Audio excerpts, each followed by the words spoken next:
Ilmu ya tadi kita akan selalu bilang yang putih, putih, yang hitam, hitam.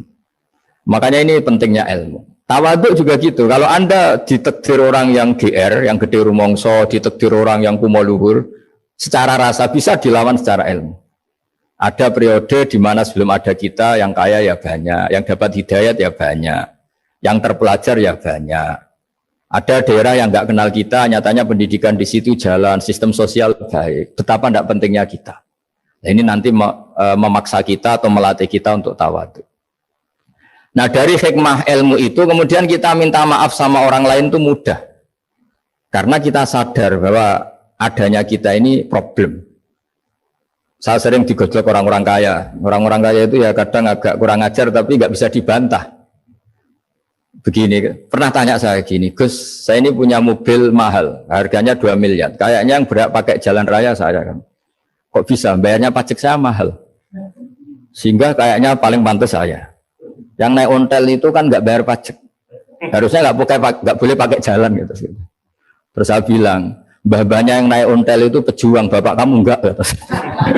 Kamu enggak warisnya. Artinya ada teori dalam kitab hikam itu kitab tasawuf dalam pesantren, itu kebaikan saja di soal.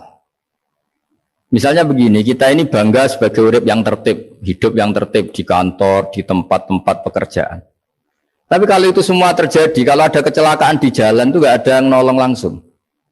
SAR paling efektif, tim penolong paling efektif ya orang-orang nganggur itu. Orang-orang yang di jalan-jalan di perapatan itu kalau ada kecelakaan langsung nolong. Itu nanti ambulan itu yang kedua, ketiga. Yang nolong pertama ya orang-orang yang nganggur-nganggur di jalan itu. Ada orang tersesat nolong. Maka ketika seorang sahabat tanya, ya Rasulullah kalau engkau melarang kita jagongan di jalan itu kita tidak bisa.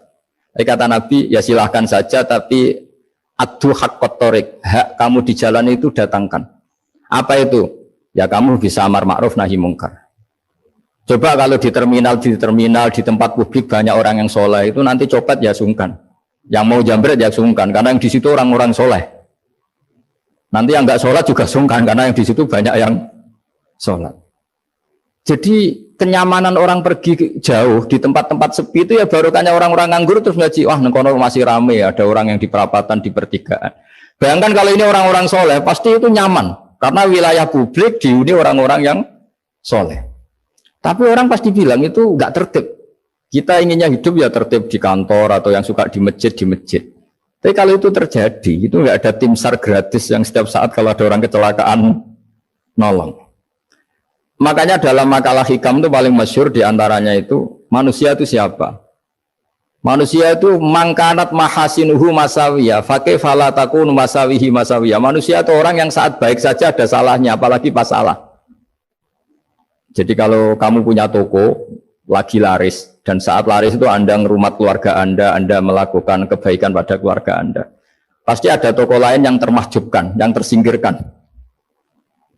Makanya saya pernah diskusi sama kiai besar, guyonan sama saya. Kita kalau kiai besar sebaiknya kalau diundang di musala kecil datang apa enggak? Kata kiai yang satu, jangan datang Gus, itu jatahnya kiai kecil.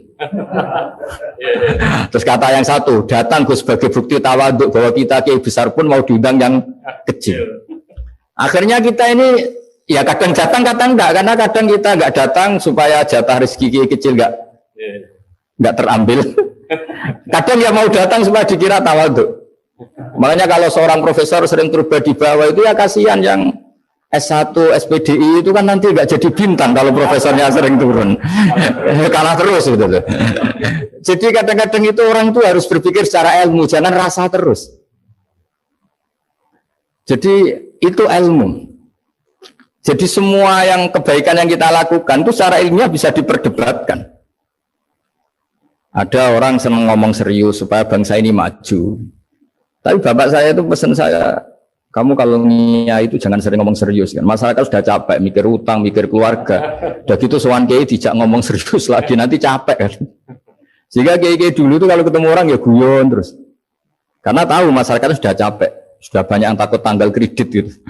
Sudah takut tanggal kredit, takut problem sowan kiai diancam neraka lagi itu kan ketakutan berkali-kali. Jadi makanya ini kan kebaikan itu dievaluasi karena kita tidak nabi, tidak wali. Jadi kalau kata hikam itu apa yang Anda kira baik itu ada masalah. Apalagi sedang masalah. Saya sering cerita ada orang suami istri harmonis sekali. Itu tanyakan ibunya, pasti mulai gak peduli dengan ibunya karena terlalu harmonis dengan istri. Oh, itu pasti bukan mungkin lagi. Jadi jangan tanya istrinya, tanya ibunya. Oh, jok nikah lupa saya, ngalor ngidul sama istrinya. Tanyakan temannya, wah itu jok nikah lupa temen. Tapi yang baik sama teman, tanyakan istrinya, jatah belanja untuk ngopi. Ya begitu terus itu. Jadi siklus sosial itu. Nah, di sini pentingnya saling minta maaf karena dalam kebaikan kita pasti ada kesalahan. Ketika karir kita baik di pemerintahan maupun di kampus, pasti dengan sendirinya ada yang agak tersingkirkan. Meskipun itu sudah hukum alam, tapi apapun itu kita harus minta maaf. Makanya banyak saya sering cerita berkali-kali. Dulu itu ada dua nabi yang seangkatan, itu luar biasa debat ilmiahnya, tapi debat baik. Mulai dulu ya ada polemik itu ya mulai dulu ya ada.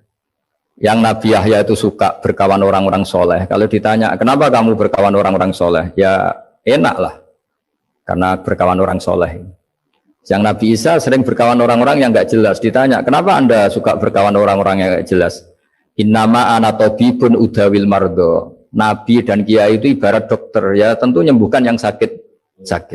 Kalau Anda seorang dokter pasti neliti daerah-daerah pandemi, masa neliti daerah sehat. Nah, jadi dulu Bapak wasiat ke saya gitu, kowe nak jadi kiai kayak bengkel, jadi kiai itu kayak bengkel. Kalau nggak siap dadane orang nggak jelas ya jangan jadi kiai kan. Itu ya, tapi kan masalahnya kita sendiri solehnya pas-pasan, takut terkontaminasi. Jadi yang jelek bukan jadi baik, kita yang baik jadi jelek. Nah itu kan mulai dulu ya polemik, sejauh mana kita punya kekuatan untuk tidak terpengaruh yang negatif. Yang negatif terpengaruh kita menjadi positif. Jadi ini cerita-cerita sawalan bahwa dalam kebaikan kita itu ada kesalahan. Maka kita tetap istighfar, tetap saling minta maaf. Dulu bapak saya kalau diceritain ada seorang kiai sampai sepuh jadi imam masjid, istiqomah sekali. Dulu bapak saya itu guyu. Ya istiqomah, tapi wong dia terus iso jadi kader. Jadi calon-calon kiai ini sudah putus asa karena nggak pernah punya kesempatan jadi imam. Jadi di balik istiqomah itu ya ada memahjubkan orang lain. Makanya alhamdulillah di Indonesia itu ada pegawai pensiun. Kalau enggak habis itu. Karena yang anyar-anyar itu mesti ini kurang pengalaman, ini kurang senior. Tapi baru kan ada pensiun kan gantian. Tapi masalahnya di dunia kiai itu udah ada pensiun. Tambah sepuh tambah mantap, tambah sepuh tambah mantap. Nah itu sebaiknya ya mulai mundur-mundur sedikit dari imam masjid gitu. Ya nyari-nyari yang lain lah supaya ada kaderisasi, ada. Jadi intinya itu di balik kebaikan yang kita lakukan pun itu ada masalah sehingga kita butuh istighfar.